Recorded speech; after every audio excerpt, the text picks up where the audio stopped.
جو لوگ نماز پڑھتے ہیں تو نماز میں وہ خشوع خضوع اختیار کرتے ہیں، یعنی رکوع کرتے ہیں، سجدہ کرتے ہیں، قیام کرتے ہیں، دعائیں پڑھتے ہیں، اذکار پڑھتے ہیں، تو بہت آرام سے خشوع خضوع کے ساتھ پڑھتے ہیں۔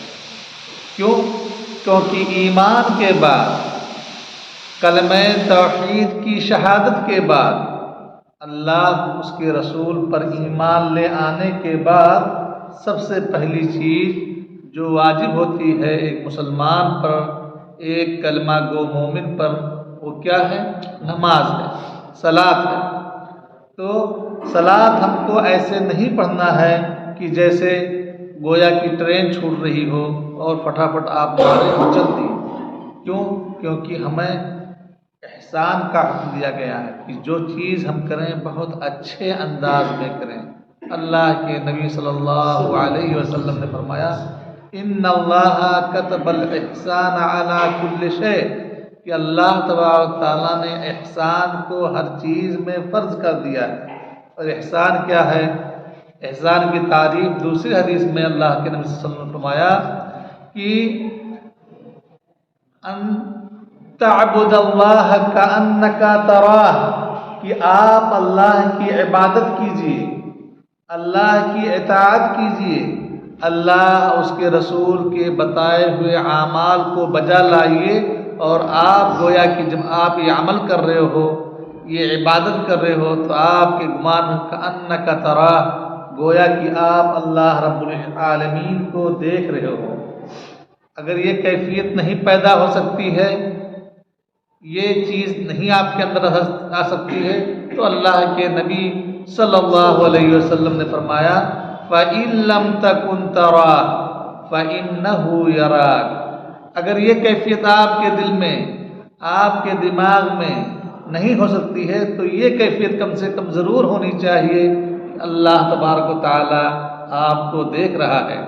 آپ پھٹافٹ سر اٹھا کر کے، رکوع کر کے، سجدہ کر کے چلے گئے، اللہ تبارک و تعالیٰ سب دیکھتا ہے۔ اسی لیے تیسری حدیث میں اللہ کے نبی صلی اللہ علیہ وسلم نے فرمایا کہ کوئی شخص نماز پڑھتا ہے اس کو 10واں حصہ ملتا ہے، کسی کو 8واں حصہ، کسی کو 9واں حصہ، ایسے نہیں ثواب، یعنی کہ جس طرح اس کے خشوع خضوع ہوگا اسی حساب سے اس کو ثواب اور اجر ملتا ہے۔ تو اس لیے ہم جب نماز پڑھنے آئیں تو بہت خشوع خضوع کے ساتھ آئیں، رکوع سجود کی اچھی سے ادائیگی کریں، اور یہ رہے کہ اللہ تبارک تعالیٰ ہمیں دیکھ رہا ہے۔ اچھا، دیکھنے کی کیفیت سے آپ بہت ساری چیز سے باز آ جاتے ہیں۔ پہلے روڈ پر جب کیمرہ نہیں تھا، چوراہوں پر CCTV کیمرے نہیں تھے، دکانوں میں نہیں تھے، تو لوگ بہت سارے غلط کام کرتے تھے۔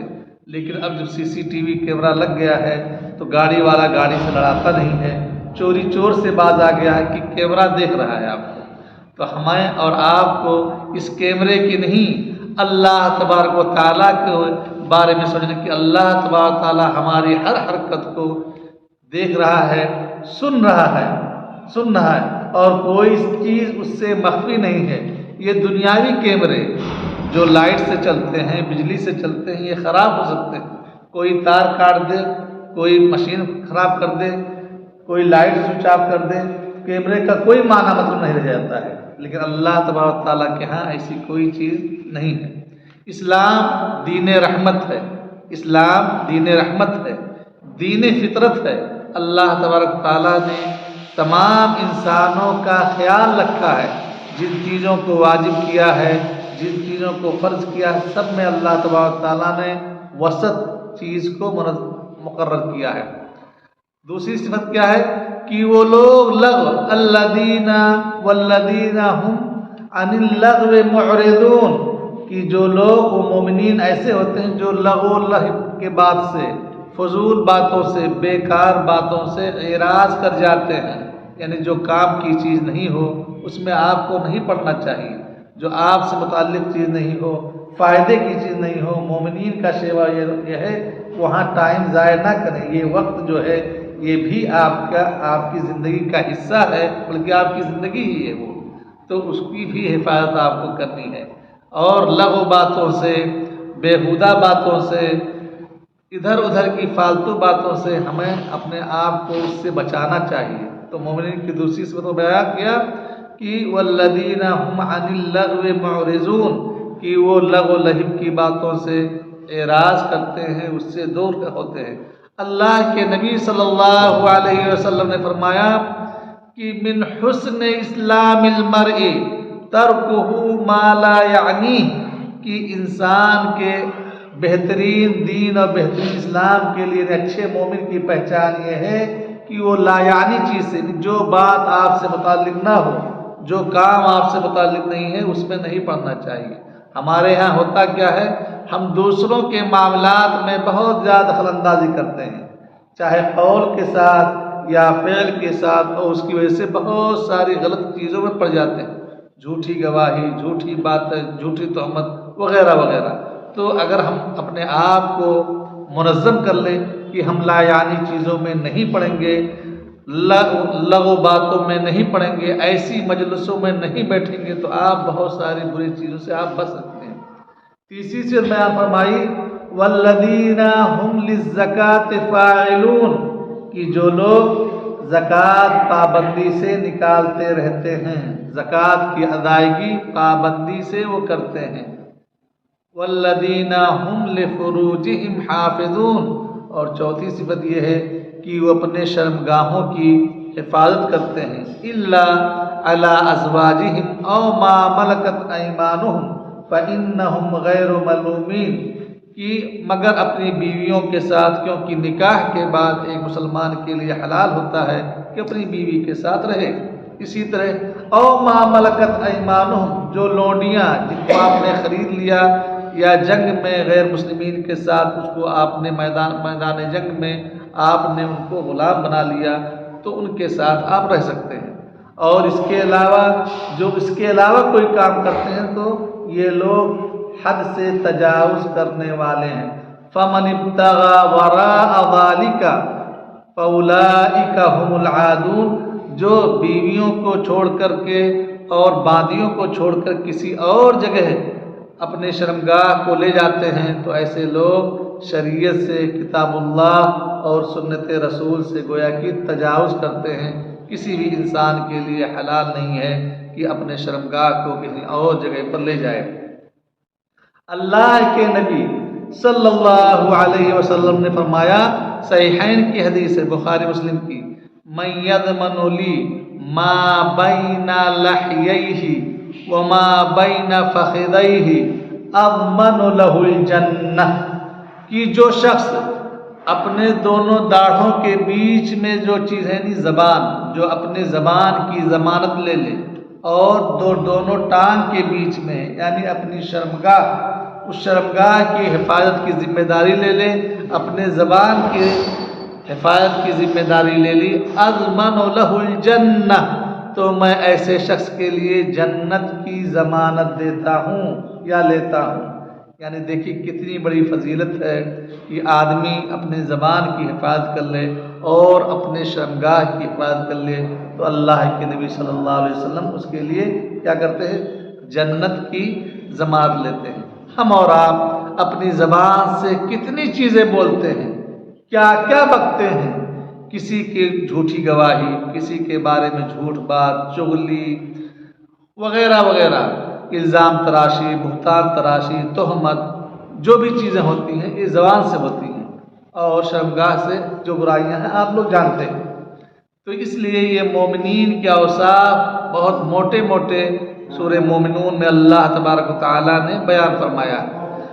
میں نے کہا کہ اسلام دین رحمت ہے، دین فطرت ہے، اس میں جو چیزیں فرض کی گئی ہیں بہت ہی آسان ہے۔ ان الدین یسر، یہ دین آسان، یہ ہمارا دین ایسا دین ہے جس میں اللہ تبارک و تعالیٰ اپنے بندوں سے چاہتا ہے کہ بندے زندگی بھر اللہ کے بندے بن کر رہیں، اس کے حکم کی تعبیرداری کریں اور تجاوز نہ کریں۔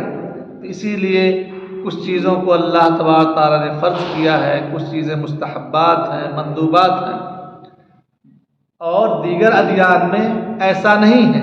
دیگر ادیان میں یہ ہے، دیگر مذاہب میں، کہ آدمی ان کے ہاں کوئی چیز نہیں ہے، بس کوئی سال میں ایک بار زندگی میں ایک بار تو 4 سال میں ایک بار کوئی تیرتھ کر آیا، کوئی چرچ میں چلا گیا تو وہ سمجھتا ہے کہ ہمارا سب ادا ہو گیا۔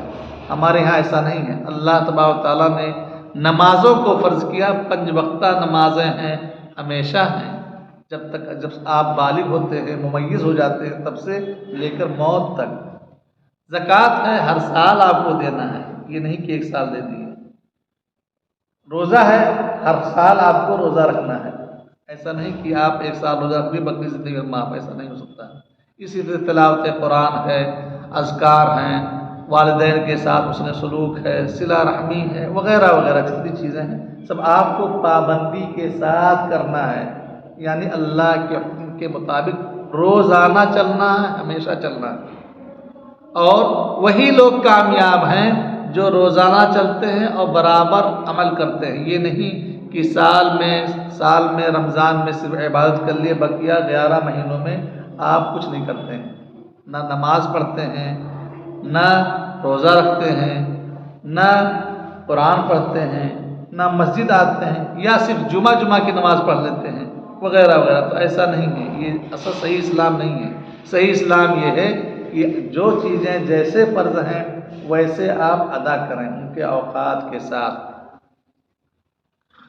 اور اللہ تبارک و تعالیٰ نے یہ نہیں، سب سے افضل جو لوگ ہیں اس دنیا میں انبیاء و رسول، ان انبیاء و رسول کو بھی یہی حکم دیا کہ آپ لوگ جو اللہ تبارک تعالیٰ نے حکم دیا ان احکام کی پابندی برابر اور ہمیشہ کرنا ہے۔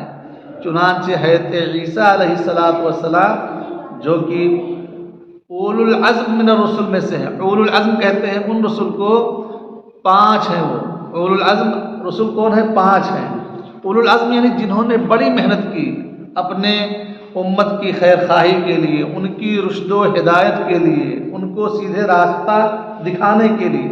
سب سے حضرت نوح علیہ السلام، حضرت ابراہیم علیہ السلام، حضرت موسیٰ علیہ السلام، حضرت عیسیٰ علیہ السلام، اور سب سے آخری حضرت محمد صلی اللہ علیہ وسلم۔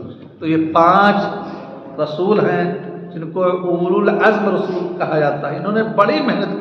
حضرت نوح علیہ السلام نے کتنا 950 سال تک دعوت دی۔ حضرت ابراہیم علیہ السلام کا واقعہ آپ لوگ سب جانتے کتنی محنت کی۔ حضرت موسیٰ علیہ السلام کا بنی اسرائیل کے ساتھ، فرعون کے ساتھ آپ لوگ سب جانتے ہیں کتنا ہے۔ حضرت عیسیٰ علیہ السلام نے کتنی محنت کی، کیا کیا کیا، یہاں تک کہ لوگ ان کو مارنے کے لیے، سولی پہ چڑھانے کے لیے سب لوگ کرے، لیکن اللہ تبارک تعالیٰ نے اٹھا لیا۔ ما صلبوہ وما قتلوہ ولکن رفعہ اللہ، کہ نہ تو ان لوگوں نے ان کو مارا ہے، قتل کیا ہے، اور نہ ہی سولی پہ لٹکایا ہے جو ایک کراس بنا رہتا ہے، نہیں یہ سب جھوٹ، بلکہ اللہ تبارک تعالیٰ نے اٹھا لیا ہے۔ تو یہ اولو العزم رسول ہمیں سے ہیں۔ کون؟ حضرت عیسیٰ علیہ السلام۔ وہ کہتے ہیں وَأَوْصَانِي بِالصَّلَاةِ وَالزَّكَاةِ مَا دُمْتُ حَيًّا، کہ اللہ رب العالمین نے، میرے خالق نے، میرے رب نے مجھے وصیت کی ہے، مجھے نصیحت کی ہے کہ میں نماز پڑھوں اور زکوٰۃ ادا کروں، ما دمت حیا، جب تک میں زندہ رہوں، جب تک میں زندہ رہوں نماز اور روزے ادا کرتا رہوں۔ یعنی گویا کہ ایسا نہیں ہے کہ ایک مرتبہ زندگی میں کر لینے سے ہو جائے گا، ایسا نہیں ہے۔ اسی طرح سے نبی کریم صلی اللہ علیہ وسلم کو فرمایا کہ وَاعْبُدْ رَبَّكَ حَتَّى يَأْتِيَكَ الْيَقِينُ، کہ اپنے رب کی عبادت کرتے رہو، اپنے رب کی اطاعت کرتے رہو، حَتَّى يَأْتِيَكَ الْيَقِينُ، کہ یہاں تک کہ تمہیں موت آ جائے۔ یعنی موت تک، جو بات عیسیٰ علیہ السلام وہی بات کہ موت تک آپ کو عبادت کرتے رہنا ہے، بیچ میں چھوڑنا نہیں ہے۔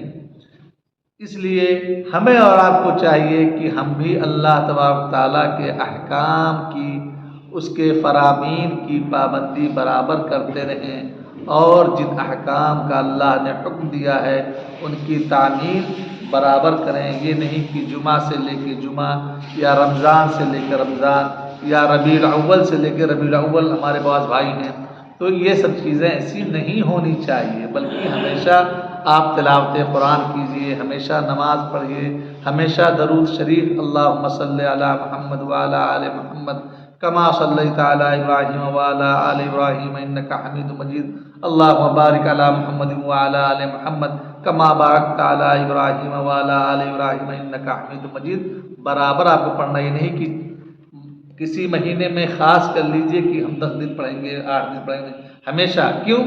نبی صلی اللہ علیہ وسلم نے فرمایا من صلی علی واحدۃ صلی اللہ علیہ عشرہ، کہ جو شخص میرے اوپر ایک مرتبہ درود پڑھے گا اللہ تبارک تعالیٰ کی اس پر 10 رحمتیں نازل ہوں گی۔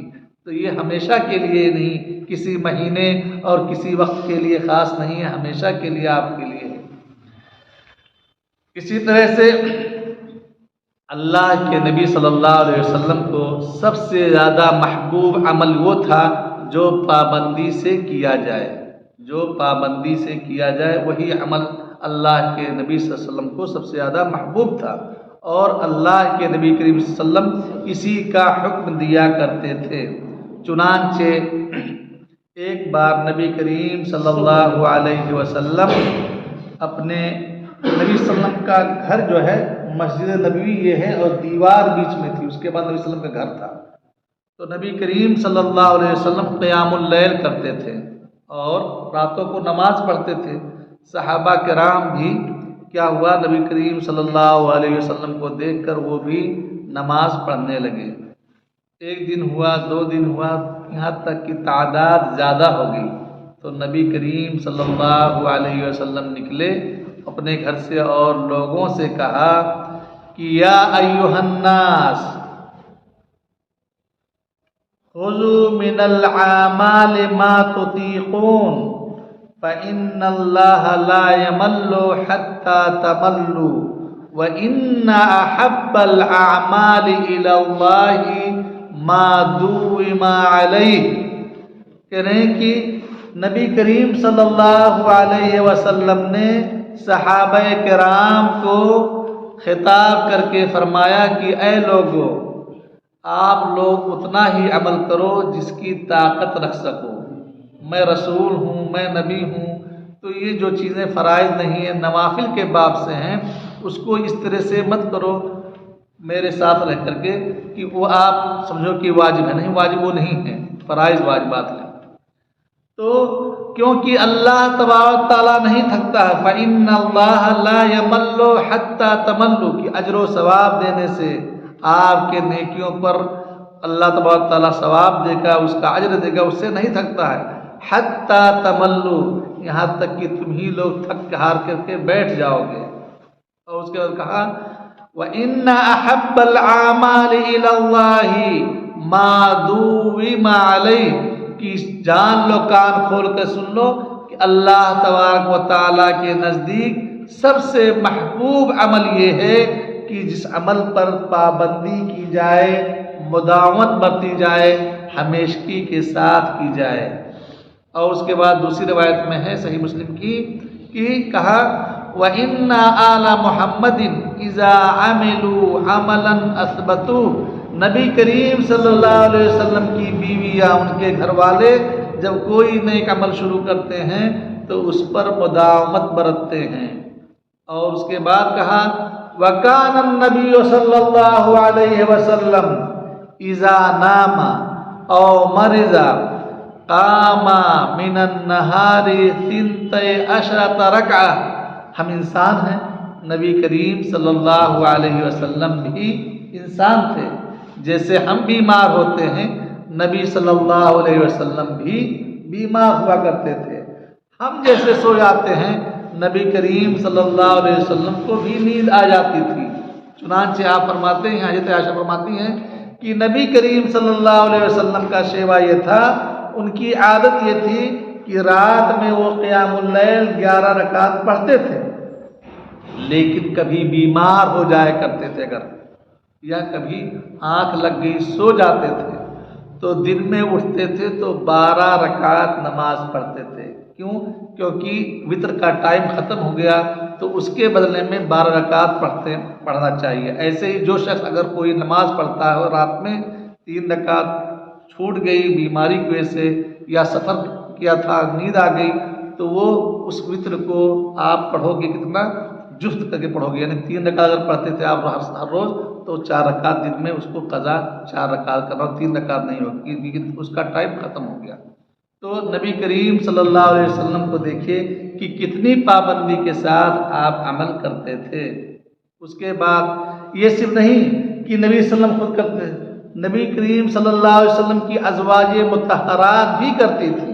ایک حدیث سناتا ہوں، صحیح مسلم کی حدیث ہے. کون عن ام حبیبہ رضی اللہ تعالی عنہا قالت سمعت رسول اللہ صلی اللہ علیہ وسلم یقول من حافظ علی 12 رکعۃ بنى اللہ له بیتا فی الجنہ. رواہ مسلم. صحیح مسلم کی حدیث ہے. ام حبیبہ بنت ابی سفیان، ابو سفیان کی بیٹی ام حبیبہ نبی کریم صلی اللہ علیہ وسلم کی ازواج میں سے ہیں، یعنی امہات المومنین میں سے. وہ فرماتی ہیں کہ میں نے ایک بار رسول اکرم صلی اللہ علیہ وسلم کو سنا بیان کرتے ہوئے کہ جو شخص مرد ہو یا عورت 12 رکعت نمازوں پر پابندی کرے گا اللہ تبارک و تعالی اس کے لیے جنت میں گھر بنائے گا. وہ 12 رکعت کون ہیں؟ نفل نماز ہے جس کو ہم کہتے ہیں سنت مؤکدہ. سنت مؤکدہ کیا ہے؟ 4 رکعت ظہر سے پہلے، 2 رکعت ظہر کے بعد، اس کے بعد عصر میں نہیں ہے، مغرب میں 2 رکعت مغرب فرض نماز کے بعد، کتنی ہوگی؟ 8. عشاء میں عشاء کی نماز کے بعد 2 رکعت، کتنی ہو گئی؟ 10. اس کے بعد فجر میں فجر سے پہلے یعنی فرض نماز سے پہلے 2 رکعت، یہ ہو گئی 12 رکعتیں.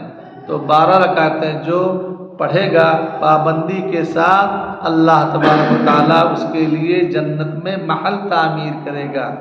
حضرت ام حبیبہ کہتی ہیں کہ ما ترکتہن منذ سمعتہن من رسول اللہ صلی اللہ علیہ وسلم، کہ جب سے میں نے نبی کریم صلی اللہ علیہ وسلم سے یہ حدیث سنی کبھی ایسا نہیں ہوا، کوئی دن ایسا نہیں گزرا جس دن میں نے 12 رکعتیں نماز نہ پڑھی ہوں. یہ نبی کریم صلی اللہ علیہ وسلم کی بیوی کا حال ہے. دیکھیے جو حدیث ہم نے بتائی تھی کہ نبی کریم صلی اللہ علیہ وسلم یا ان کے گھر والے اگر کوئی نیک کام کرتے تھے تو پابندی کے ساتھ کرتے تھے. یہ مثال ہے. اچھا، صحیح مسلم ہی میں ہے کہ ان کے شاگرد یعنی ام حبیبہ سے کے شاگرد جو ہیں، جو راوی ہیں روایت کرنے والے، ان کا نام ہے عنبسہ. وہ کہتے ہیں کہ جب میں نے ام حبیبہ سے حدیث سنی میں نے بھی کبھی نہیں چھوڑا. اور ان کے شاگرد ہیں عمرو بن اوس، وہ کہتے ہیں کہ میں نے جو اپنے استاد سے سنا عنبسہ سے اس کے بعد میں نے بھی نہیں چھوڑا. اور ان کے نیچے ان کے شاگرد ہیں نعمان ابن سالم، وہ کہتے ہیں کہ جب میں نے اپنے استاد محترم سے سنا اس حدیث کو اس کے بعد میں نے بھی کبھی نہیں چھوڑا. یعنی 3 پشت. بتائیے کس قدر اس حدیث کی عظمت ہے، اس کی فضیلت ہے کہ صحابیہ رسول اللہ صلی اللہ علیہ وسلم کی زوجے نے کہا کہ میں نے نہیں چھوڑا، ان کے شاگرد نے کہا میں نے نہیں چھوڑا، ان کے شاگرد نے کہا میں نے نہیں چھوڑا، ان کے شاگرد نے میں نے کہا چھوڑا. اور ہم اور آپ ہیں فرض نمازوں کی پابندی کرنے میں ہی ہم کو بہت پریشانی ہوتی ہے، اور رسول اللہ صلی اللہ علیہ وسلم کی اس حدیث کو ہم بھول جایا کرتے ہیں. یہ صحیح مسلم کی حدیث ہے، آپ اس کو دیکھ سکتے ہیں. اسی طرح سے دوسری حدیث ملاحظہ فرمائیں. حضرت علی ابن ابی طالب رضی اللہ عنہ نبی کریم صلی اللہ علیہ وسلم کے چچیرے بھائی ہیں، یعنی نبی کریم صلی اللہ علیہ وسلم کے ابا کا نام عبداللہ اور حضرت علی کے ابا کا نام رضی اللہ تعالیٰ عنہ کہ ابو طالب دونوں سگے بھائی ہیں، تو یہ آپس میں کیا ہوئے؟ چچیرے بھائی ہوئے۔ اور دوسرا رشتہ کیا ہے کہ نبی کریم صلی اللہ علیہ وسلم کی بیٹی، سب سے چہیتی بیٹی حضرت فاطمہ کا نکاح حضرت علی سے ہوا، اس لیے آپ ان کے داماد بھی ہیں۔ ان کا واقعہ ہے حضرت علی رضی اللہ تعالی عنہ علم میں، فضل میں، تقوی میں، طہارت میں، شجاعت میں، بہادری میں، مطلب نمبر 1 تھی مثال، سب سے کوئی وہ نہیں۔ خیبر جب فتح نہیں ہو رہا تھا، نبی کریم صلی اللہ علیہ وسلم نے جھنڈا ان کو دیا، ان کے ہاتھ میں فتح ہوا۔ بچوں میں سب سے چھوٹے تھے، 8 سال کے 7 سال کے۔ جب نبی صلی اللہ علیہ وسلم نے اعلان کیا کہ مجھے رسول بنا دیا گیا نبی، تو سب سے پہلے ایمان لے آئے۔ بچوں میں سب سے پہلے حضرت علی، مردوں میں سب سے پہلے حضرت ابوبکر، عورتوں میں سب سے پہلے حضرت خدیجہ رضی اللہ تعالیٰ عنہ، اور غلاموں میں حضرت زید بن حارثہ رضی اللہ تعالیٰ عنہ، یہ سب اسلام لائے۔ یعنی کتنے چھوٹے بچے تھے اور کتنی جوان مردی، شجاعت، بہادری کام ہے کہ 8 سال کا بچہ نبوت پر اپنے باپ کی پرواہ کیے بغیر اسلام لے آتا ہے۔ اور نبی کریم صلی اللہ علیہ وسلم جب مکہ چھوڑ کے ہجرت کرنے لگے، اس بستر پر رسول اللہ صلی اللہ علیہ وسلم کی بستر پر سویا کون؟ حضرت علی۔ آپ خود سوچئے، جس کو پورے مکہ والے تمام سرداران جمع ہو کے اس کو قتل کر دیں گے آگ کے ساتھ، اس کے بستر پہ سونے کا مطلب کیا ہے؟ لیکن ان کی بہادری، ان کی شجاعت دیکھیے، کوئی بیٹھ سکتا ہے، کوئی سو سکتا ہے، لیکن یہ آرام سے سو گئے کہ رسول اللہ صلی اللہ علیہ وسلم کی بات ہے، ہمیں کوئی پرواہ نہیں۔ یہ حضرت علی رضی اللہ تعالیٰ شجاعت کی بات۔ بہرحال حضرت علی رضی اللہ تعالیٰ عنہ کی نکاح میں حضرت فاطمہ تھی۔ حضرت علی رضی اللہ تعالیٰ عنہ کے گھر میں مالی پریشانی تھی، بقیہ دیگر داماد جو نبی صلی اللہ علیہ وسلم کے تھے، جیسے حضرت عثمان غنی رضی اللہ، مالدار تھے، ان کے گھر کوئی پریشانی نہیں۔ اسی طرح بڑے والے حضرت ابو العاص، ان کے یہاں بھی کوئی پریشانی نہیں تھی، ان کے گھر پریشانی تھی۔ حضرت فاطمہ رضی اللہ تعالیٰ عنہ کام کرتی تھیں، چکی چلاتی تھیں، مشکی جیسے پانی وغیرہ بھرتے تو ہاتھ میں چھالے پڑ گئے تھے، چھالے، آبلہ پڑ گیا تھا۔ ایک بار ایسا ہوا کہ نبی صلی اللہ علیہ وسلم کے پاس کچھ لونڈی اور غلام آئے، تو حضرت علی رضی اللہ تعالیٰ عنہ کو اور فاطمہ رضی اللہ تعالیٰ عنہ کو معلوم ہوا کہ ابا کے پاس غلام اور خادم آئے ہوئے ہیں، لونڈیاں آئی ہوئی ہیں، تو جا کر کے ایک لونڈی مانگ لیتی ہوں تاکہ ہمارے گھر کے کام کاج میں کچھ مدد کرے اور یہ پریشانی ختم ہو جائے۔ چنانچہ بیٹی فاطمہ رضی اللہ تعالیٰ عنہ جاتی ہیں اپنے ابو کے گھر، لیکن گھر جب پہنچتی ہیں تو نبی کریم صلی اللہ علیہ وسلم گھر پر نہیں تھے۔ حضرت عائشہ رضی اللہ تعالیٰ عنہ سے ملاقات ہوئی۔ حضرت عائشہ سے نے پوچھا کس لیے آئی ہو، کیا مطلب ہے؟ تو انہوں نے پورا واقعہ بیان کر دیا سچ اور کہا یہ ضرورت تھی اس لیے میں آئی تھی۔ اس کے بعد کہہ کر لوٹ گئی اپنے گھر۔ نبی کریم صلی اللہ علیہ وسلم گھر تشریف لائے۔ حضرت عائشہ رضی اللہ تعالی عنہا نے بتایا کہ فاطمہ آئی تھی اور اس مقصد کے لیے آئی تھی۔ چنانچہ نبی کریم صلی اللہ علیہ وسلم گھر سے خود اٹھے، یہ نہیں کہ بیٹی کو بلا لیا، داماد کو بلا لیا، نہیں، یہ دیکھیے عزت ہے، تقدیم ہے۔ بچیوں کی بھی شادی کرنے کے بعد بھی والدین کو چاہیے کہ بچیوں کی پریشانی میں، ان کے دکھ درد میں، ان کے گھر میں کیا مسائل ہیں اس میں حصہ بٹائیں، ان کی مدد کریں، ان کی دلجوئی کریں، ان کو ایسے ہی بے یار و مددگار نہ چھوڑ دیں۔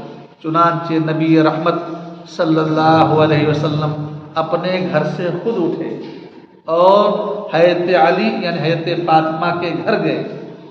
گھر جانے کے بعد یہ لوگ سونے جا رہے تھے تو یہ لوگ اٹھنے لگے۔ نبی صلی اللہ علیہ وسلم نے فرمایا کہ نہیں بیٹھو، علی رسلکما، آپ لوگ اپنی جگہ پر بیٹھے رہو، کھڑے نہ ہو۔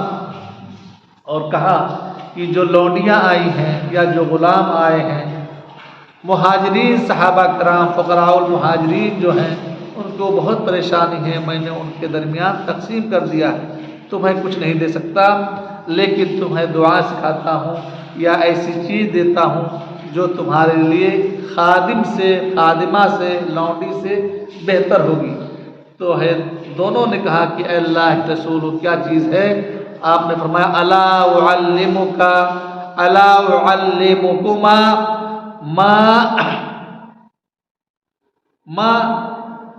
ہوا خیر مما سألتما، کہ میں تمہیں کوئی ایسی چیز نہ سکھا دوں، ایسی دعا، ایسا ذکر جو اس سے زیادہ بہتر ہو جس کا تم نے سوال کیا، یعنی خادم کا۔ تو انہوں نے کہا ہاں اللہ کے رسول ضرور بتا دیجیے۔ تو نبی صلی اللہ علیہ وسلم نے فرمایا کہ اذا اخذتما مضاجعکما، کہ جب تم اپنے بستر پر رات کو سونے چلو، جب تم دونوں اپنی بستر پر رات کو سونے چلو، فکبر اللہ 34، تو اللہ کی تکبیر کہو 34 بار، یعنی اللہ اکبر اللہ اکبر اللہ اکبر اللہ اکبر 34 بار کہو۔ وسبح اللہ 33، اللہ کا کی تسبیح بیان کرو 33 بار، سبحان اللہ سبحان اللہ سبحان اللہ سبحان اللہ۔ واحمد اللہ 33، اور 33 بار الحمدللہ الحمدللہ الحمدللہ کہو۔ اگر یہ کہہ لیتے ہو تو اللہ تبارک تعالیٰ تمہارے اندر اتنی طاقت دے گا، اللہ تبارک تعالیٰ تمہارے کاموں کو اتنے آسان کر دے گا کہ جو خادم کی تمہیں جو ضرورت ہے وہ ضرورت انشاءاللہ محسوس نہیں ہوگی۔ چنانچہ حضرت علی ابن ابی طالب رضی اللہ تعالیٰ عنہ نبی کریم صلی اللہ علیہ وسلم کے چچیرے بھائی داماد ہیں، کیا کہا انہوں نے؟ کہا ما ترکتہن منذ سمعتہن من رسول اللہ صلی اللہ علیہ وسلم، کہ جب سے اس حدیث کو میں نے سنی ہے، میں نے کوئی رات ایسی نہیں گزری ہے جس رات میں نے یہ دعا نہ پڑھ کر سوئی ہو۔ تو ایک تابعی تھے ابن ابی لیلہ، انہوں نے کہا ولا لیلۃ صفین، کہ صفین کی رات کو بھی نہیں آپ چھوڑے تھے۔ صفین یہ حضرت امیر معاویہ رضی اللہ تعالیٰ عنہ اور حضرت علی رضی اللہ تعالیٰ عنہ کے درمیان جنگ ہو گئی، مسلمان دو فرقوں میں بٹ گئے۔ حضرت عثمان غنی رضی اللہ تعالیٰ عنہ کو بلوائیوں نے، خوارج نے قتل کر دیا تھا، اور وہ فتنے کا دور تھا۔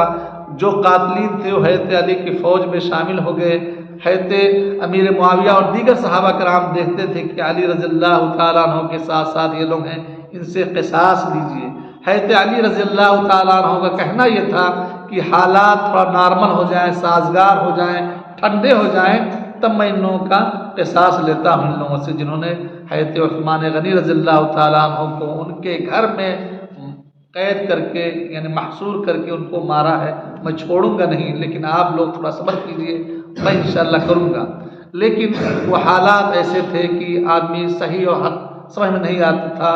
دونوں طرف کے صحابہ کرام، دونوں طرف صحابہ کرام ہیں جن کو اللہ کے تبارک تعالیٰ رضی اللہ عنہ ورضوا عنہ، کہ اللہ ان سے راضی، وہ ان سے راضی، تو یعنی جنت کی سرٹیفکیٹ تمام صحابہ کرام کو ہے۔ دوسری جگہ اللہ تعالیٰ نے فرمایا وَكُلًّا وَعَدَ اللَّهُ الْحُسْنَى، حسنہ سے مراد جنت۔ تمام مفسرین کا اس میں اتفاق ہے کہ تمام صحابہ کرام سے اللہ تبارک تعالیٰ نے جنت کا وعدہ کر رکھا ہے۔ تو صحابہ کرام کے درمیان جو کچھ آپس میں ہوا اس کے بارے میں کسی کو گالی گلوچ دینا، کسی کو برا برا بھلا کہنا صحیح نہیں ہے۔ حضرت عائشہ رضی اللہ تعالیٰ عنہ ایک بار جنگ جمل اور حضرت زبیر بن عوام، حضرت طلحہ بن عبید اللہ، یہ سب عشر مبشرین میں سے ہیں، یہ لوگ بھی جنگ ہو گئی وغیرہ وغیرہ۔ لیکن اللہ تبارک تعالیٰ نے ہمیں اس فتنے سے، اس دور سے بچا لیا، اس لیے ہمیں اپنی زبانوں کو اب ان تمام چیزوں سے دور رکھنا چاہیے، اور رضی اللہ عنہم ورضوا عنہ کہہ کے گزر جائے تھے۔ تو لیلۃ صفین میں ہوا کیا تھا کہ حضرت علی کی فوج اور حضرت امیر معاویہ کی فوج میں لڑائی ہو گئی تھی، اور بہت گھمسان لڑائی ہوئی تھی۔ تو کہا کہ جو آدمی آپ کمانڈر تھے، ادھر سے سردار آپ تھے، ادھر سے امیر معاویہ تھے، لڑائی ہوئی، اس لڑائی کی رات، اس دن بھی آپ نہیں چھوڑے۔ تو نبی حضرت علی نے کہا ولا لیلۃ صفین، کہ وہ جو جنگ والی اپنی زندگی میں سب سے خطرناک جنگ تھی اور سب سے مشغولیت والا دن تھا، اس رات کو بھی حضرت علی رضی اللہ تعالیٰ عنہ نے یہ دعا پڑھنا نہیں چھوڑا۔ ہم اور آپ کتنا پابندی کرتے ہیں، کتنی پابندی کرتے ہیں؟ خود سوچئے کہ جنگ ہو رہی ہے اور آپس میں تلواریں چل رہی ہیں، اس رات کو بھی یہ جذبہ عمل کہ اللہ کے نبی صلی اللہ علیہ وسلم سے میں نے سنا ہے تو میں اس پر عمل کروں گا، چاہے جنگ ہو یا جنگ نہ ہو، ہر حال میں ہم کو اس پر عمل کرنا ہے۔ یہ صحابہ کا عزم ہے کتاب و سنت پر عمل کرنے کا، جو ہم سلف صالحین کہتے ہیں، تو سلف صالحین میں سب سے پہلے مراد صحابہ کرام ہوتے ہیں۔ اسی طرح سے حضرت بلال رضی اللہ تعالیٰ عنہ، حضرت بلال رضی اللہ تعالیٰ عنہ حبشہ کے تھے، غلام تھے، اس کے بعد ان کو بہت اسلام لے آئے اور ان کو بہت مارتے پیٹتے تھے۔ حضرت ابوبکر صدیق رضی اللہ تعالیٰ عنہ نے دیکھا، پھر ان کو خرید کر کے آزاد کر دیا، نبی کریم صلی اللہ علیہ وسلم کے ساتھ رہنے لگے۔ نبی کریم صلی اللہ علیہ وسلم نے ایک دن بلال کو بلایا اور کہا، یا بلال حدثنی بأرجى عمل عملته في الاسلام فإني قد سمعت خشخشة نعلیک فی الجنہ، کہ اے بلال تم سب سے اچھا عمل اسلام لانے کے بعد تم کون سا کرتے ہو، کیا کام کرتے ہو جس میں تم کو اجر و ثواب کی بہت امید ہے، یعنی فرائض کے علاوہ؟ تو انہوں نے کہا کہ اے اللہ کے رسول، میں کوئی ایسا کام نہیں کرتا ہوں بہت بڑا جس کی وجہ سے آپ کہہ رہے ہیں یہ چیز، بلکہ میں جب بھی رات میں یا دن میں میرا وضو ٹوٹتا ہے تو میں وضو کرتا ہوں فوراً، اس کے بعد میں 2 رکعت نماز پڑھتا ہوں۔ ما اصابنی حدث قط فی لیلۃ او نہار الا توضأت ثم صلیت رکعتین۔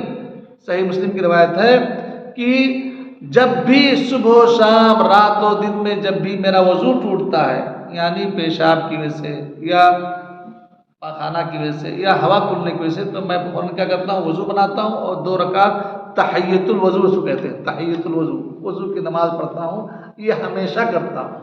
اور تو اللہ کے رسول نے فرمایا بہما، کہ تمہارے میں جب جنت میں گیا تو تمہارے کھڑاؤں کی، تمہارے قدموں کی، تمہارے جوتوں کی آواز سنا، تو یہ کیا کام کرتے ہو کہ تم کو اللہ تبارک تعالیٰ جنت میں؟ تو انہوں نے کہا یہی کام کرتا اللہ کے رسول، بہما، اسی چیز کی وجہ سے اللہ تبارک تعالیٰ نے تمہیں جنت میں داخل کر دیا۔ یہ رہتے ہوئے، یعنی زندہ رہتے ہوئے اللہ کے نبی صلی اللہ علیہ وسلم نے بہت سارے صحابہ کرام کو جنت کی بشارت دی ہے، انہی میں سے حضرت بلال حبشی رضی اللہ تعالی عنہ ہیں۔ چوتھی مثال سنیے، یعنی کس طرح سے دیکھیے کہ صبح و شام کتنی پابندی ہے، کتنی پابندی ہے ایک نیک عمل پر۔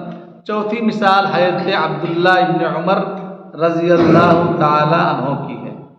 حضرت عبداللہ ابن عمر رضی اللہ تعالی عنہ، یہ حضرت عمر بن خطاب جو خلیفہ راشد ہیں، دوسرے خلیفہ ہیں، ان کے بیٹے ہیں، بہت نیک، بہت متقی، پرہیزگار، سنت سے بہت زیادہ محبت کرنے والے حضرت عبداللہ ابن عمر رضی اللہ تعالیٰ عنہ کہتے ہیں کہ ایک دن میں نماز میں نبی صلی اللہ علیہ وسلم کے ساتھ تھا، اور نماز میں ایک آدمی آیا، اس نے دعا پڑھی، دعا پڑھنے کے بعد نماز میں شامل ہوا۔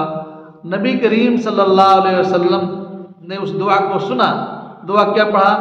اللہ اکبر کبیرہ والحمد للہ کثیرہ وسبحان اللہ بکرۃ واصیلا، کہ جب ہم لوگ نماز شروع کرتے ہیں تو سبحانک اللہم پڑھتے ہیں، یا اللہم باعد بینی و بینہ پڑھتے ہیں، اور بھی دعائیں استفتاح کی دعائیں ہیں، ان میں سے ایک دعا یہ بھی ہے، اللہ اکبر کبیرہ والحمد للہ کثیرہ وسبحان اللہ بکرۃ واصیلا۔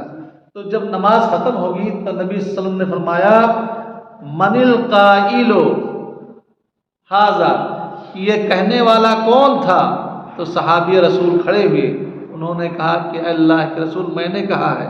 تو نبی صلی اللہ علیہ وسلم بہت زیادہ خوش ہوئے، کہا عجبت لہا، ان کلمات کو سن کر مجھے بڑی خوشی ہوئی، بڑی خوشی ہوئی. وَابْتَدَرَتْهُ عَشْرٌ مِّنَ الْمَلَائِكَةِ 10 فرشتے اس کلمے کو لے کر اللہ تبارک و تعالیٰ کے لیے جانے کے لیے جلدی کرنے لگے.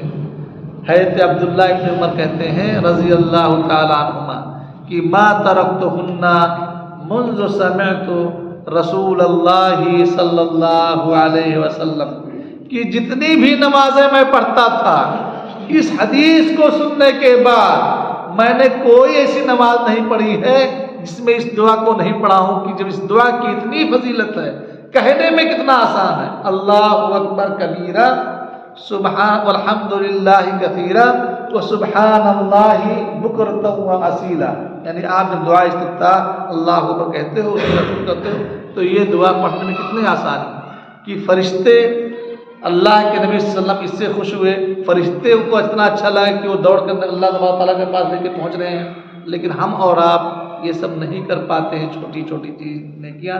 یہ 4 صحابہ کرام کی میں نے مثال دی کہ کس قدر ان لوگوں نے پابندی کیے ہیں. ہمارے سلف صالحین جو نیک کام کرتے تھے ہمیشہ کرتے تھے. حضرت ام حبیبہ رضی اللہ تعالیٰ عنہ کی مثال کیا ہوئی؟ وہ 12 رکعتیں سنت مؤکدہ پڑھنے کی. نمبر 2 حضرت علی رضی اللہ تعالیٰ عنہ کی مثال کیا ہوئی کہ سونے رات میں جب سوتے وقت آدمی دعائیں پڑھے تو ان میں دعاؤں میں اذکار میں کیا ہے؟ اللہ اکبر 34 بار، سبحان اللہ 33 بار، الحمدللہ 33 بار کہنا ہے.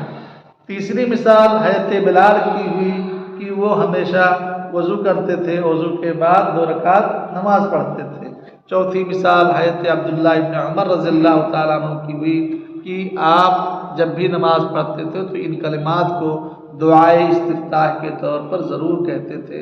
تو یہ ہے دیکھیے پابندی اور صحابہ کرام کا عمل کہ کس قدر وہ لوگ عمل کرتے تھے اور حدیثوں پر جو چیز سن لیتے تھے ان پر پابندی کرتے تھے. ایک سائل سوال کر سکتا ہے، سوال کیا کر سکتا ہے کہ پابندی کرنے کا فائدہ کیا ہے؟ کہ کیا فائدہ ہے؟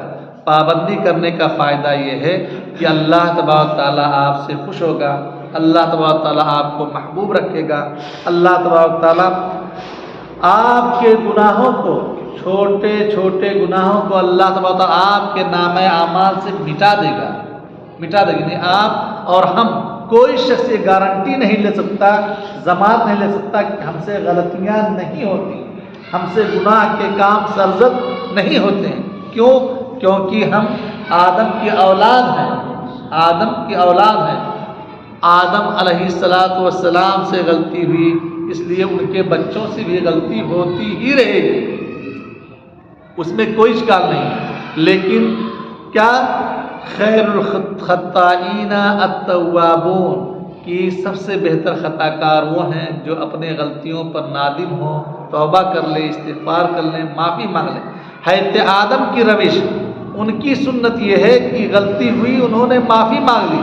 ربنا ظلمنا انفسنا وان لم تغفر لنا وترحمنا لنکونن من الخاسرین. اے ہمارے رب ہم سے غلطی ہوئی، ہم نے اپنے آپ پر ظلم کیا. جنت میں تھے، کھا رہے تھے مستی سے، کیا کام تھا؟ ایک ہی پھل نہیں کھانا تھا، بس ایک ہی پیڑ کا، لیکن کھا لیے، شیطان کے بہکاوے میں آ گئے. تو اے ہمارے رب تو ہمارے اوپر رحم فرما دے، اگر تو ہمیں معاف نہیں کرے گا، رحم نہیں فرمائے گا تو ہم خاسرین، خسارہ والے میں سے ہو جائیں گے. اور شیطان کی روش کیا ہے کہ وہ اپنی غلطی پر اڑا رہا. میں سجدہ نہیں کروں گا آدم کا، کیونکہ اس آدم جو ہے مٹی سے بنا ہے، میں آگ سے بنا ہوں اور میں آدم سے بہتر ہوں. وہ تکبر، غرور، گھمنڈ کرتا رہا اور اپنے غلطی پر اڑا رہا. تو اس لیے شیطان کی روش مت اپنائیے. اگر آپ سے غلطی ہو جائے تو معافی مانگیے، توبہ کیجیے، استغفار کیجیے. اور اگر نہیں کرتے ہیں تو گویا کہ آپ شیطان کی روش پر ہیں، اپنے باپ کی روش پہ، اپنے دادا کی روش پر نہیں ہیں. تو سوال میں جو کہا تھا کہ سوال یہ ہے کہ کیوں ہم کریں، اس کی مثال اللہ کے نبی صلی اللہ علیہ وسلم بہت ہی آسان انداز میں دی ہے. اسی حدیث کو بیان کر کے میں ختم کرتا ہوں. عن ابی ہریرہ رضی اللہ تعالیٰ عنہ قال قال رسول اللہ صلی اللہ علیہ وسلم راوی ہیں حضرت ابو ہریرہ رضی اللہ عنہ، حدیث ہے صحیح بخاری صحیح مسلم کی، کہتے ہیں کہ رسول اللہ صلی اللہ علیہ وسلم نے فرمایا مثل الصلوات الخمس کی 5 وقتہ نمازوں کی مثال ایسی ہے کہ اگر تمہارے باپ تمہارے دروازے پر نہر ہو اور نہر بہہ رہی ہے، جاری نہر ہے، اور روزانہ اس میں آپ 5 مرتبہ غسل کریں، بات کریں، نہائیں، اپنے آپ کو نہائیں، تو کیا حل یبقى من درنہ شیء، تو کہہ رہے ہیں کہ کیا ایسا شخص جو 5 وقت اس نہر میں جو نہر جاری ہے آپ کے گھر کے سامنے ہے، اس نہر میں آپ غوطہ لگا